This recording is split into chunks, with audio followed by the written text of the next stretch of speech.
सरकारी कर्मचाऱ्यांनो आणि पेन्शनधारकांनो, पेढे वाटायला तयार व्हा, कारण तुमची प्रतीक्षा संपली आहे. महागाई भत्त्याचा आकडा 58% थेट 60%च्या ऐतिहासिक टप्प्यावर पोहोचणार आहे. पण एवढ्यावरच थांबलं नाहीये. केंद्र सरकारने 8व्या वेतन आयोगाच्या हालचालींना सुद्धा प्रचंड वेग दिलाय. 2026 मध्ये तुमच्या पगारात आणि पेन्शनमध्ये नेमकी किती मोठी वाढ होणार? तुमची स्वप्न पूर्ण करणारा हा सरकारी निर्णय नेमका काय आहे?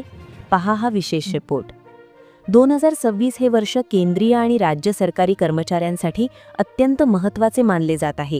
याचे मुख्य कारण म्हणजे या वर्षात प्रदीर्घ काळापासून प्रलंबित असलेल्या अनेक आर्थिक निर्णयांची अंमलबजावणी होण्याची चिन्हे दिसत आहेत.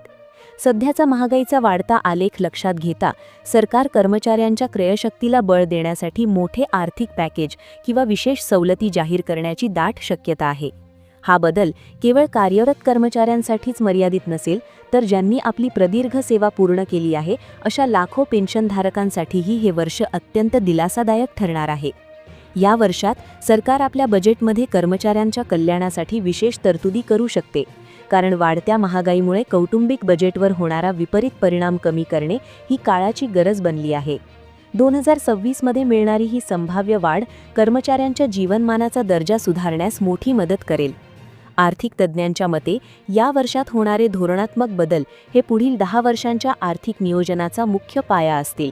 म्हणूनच 2026कडे सर्व सरकारी स्तरावर एक उत्सवाचे वर्ष म्हणून पाहिले जात आहे. आता आपण एका तत्त्वाच्या माध्यमातून 2025 आणि 2026 मधील आर्थिक स्थितीतील मुख्य फरक समजून घेऊया. सर्वात आधी महागाई भत्त्याबद्दल बोलायचे झाले तर 2025 हा भत्ता 58% इतका होता, जो आता 2026 60%च्या ऐतिहासिक पातळीवर पोहोचणार आहे. यामुळे कर्मचाऱ्यांच्या मासिक उत्पन्नात मोठी भर पडेल. दुसरा महत्त्वाचा बदल म्हणजे वेतन आयोग. सध्या आपण 7व्या वेतन आयोगाच्या रचनेत आहोत, परंतु 2026 8व्या वेतन आयोगाच्या हालचालींना वेग मिळाल्यामुळे पूर्ण वेतन संरचना बदलण्याचे संकेत आहेत. याचा थेट परिणाम किमान मूळ वेतनावर होईल. सध्या 18,000 रुपये असलेले किमान वेतन नवीन बदलांनुसार 26,000 रुपयांपर्यंत जाण्याची दाट शक्यता आहे.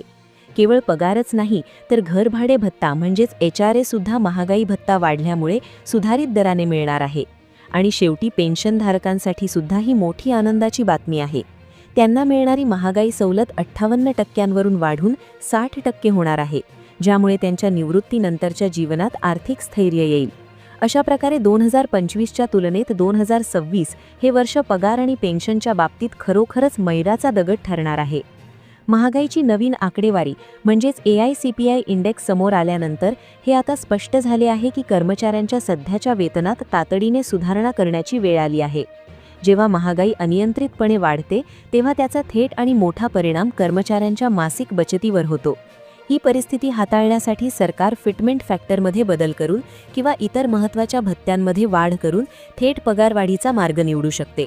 या बदलामुळे मूळ वेतनात म्हणजेच बेसिक पेमध्ये लक्षणीय भर पडेल, ज्यामुळे कर्मचाऱ्यांच्या हातात येणारा प्रत्यक्ष पगार वाढण्यास मदत होईल. पेन्शनधारकांसाठी ही वाढ तितकीच मोलाची आहे, कारण वयोवृद्ध नागरिकांना वाढत्या औषधोपचारांचा खर्च आणि दैनंदिन गरजा भागवण्यासाठी वाढीव पेन्शनची नितांत गरज असते. नवीन आकडेवारीनुसार पेन्शनमध्ये होणारी ही वाढ त्यांच्यासाठी एक भत्तम सामाजिक सुरक्षा ठरेल. सरकार केवळ महागाई भत्ताच नाही, तर इतर सहाय्यक भत्त्यांमध्येही सुधारणा करण्याच्या तयारीने असल्याने बाजारात पैशांचा ओघ वाढेल आणि पर्यायाने देशाच्या अर्थव्यवस्थेलाही नवी गती प्राप्त होईल. या सर्व घडामोडींच्या केंद्रस्थानी असलेला मुद्दा म्हणजे 8वा वेतन आयोग.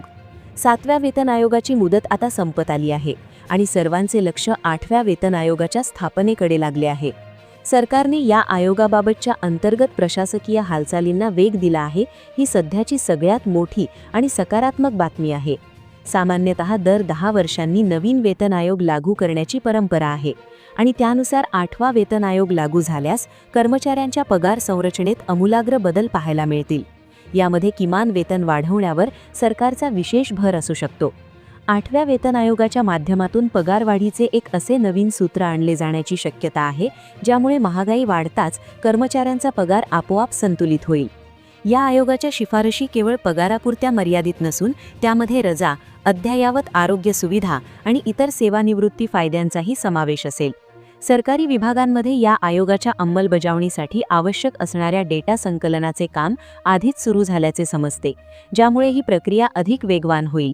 हा आयोग खऱ्या अर्थाने कर्मचाऱ्यांच्या आर्थिक स्थितीत एक मोठी क्रांती घडवून आणेल. सरकारी कर्मचाऱ्यांच्या पगारातील सर्वात महत्त्वाचा आणि संवेदनशील घटक म्हणजे महागाई भत्ता, म्हणजेच DA आणि पेन्शनधारकांसाठी असणारी महागाई सवलत. गेल्या वर्षी हा भत्ता 58% स्थिर होता. मात्र आता जानेवारी 2026 पासून तो 60% विक्रमी पातळीवर पोहोचण्याचे स्पष्ट संकेत मिळत आहेत. 2% ही वाढ दिसायला छोटी वाटत असली तरी मोठ्या पगाराच्या कर्मचाऱ्यांच्या बाबतीत ही रक्कम दरमहा हजारो रुपयांची भर घालणारी ठरते. महागाई भत्ता हा थेट महागाई निर्देशांकाशी जोडलेला असल्याने ही वाढ मिळणे हा कर्मचाऱ्यांचा वैधानिक हक्क मानला जातो.